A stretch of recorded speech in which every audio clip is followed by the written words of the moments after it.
சீமையில என்ன பத்தி கேளு, தூளு கலப்பறவன் தூத்துக்குடி ஆளு.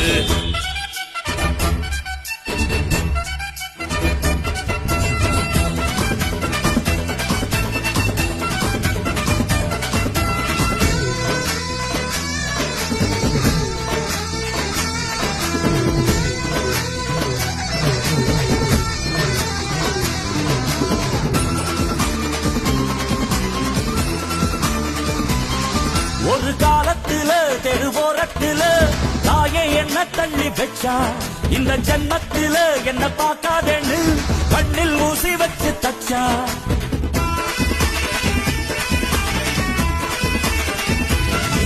ஒரு காலத்துல தெருவோரத்துல தாயே என்ன தள்ளி வச்சா, இந்த ஜன்மத்தில என்ன பார்க்காதேன்னு கண்ணில் ஊசி வச்சு தச்சா.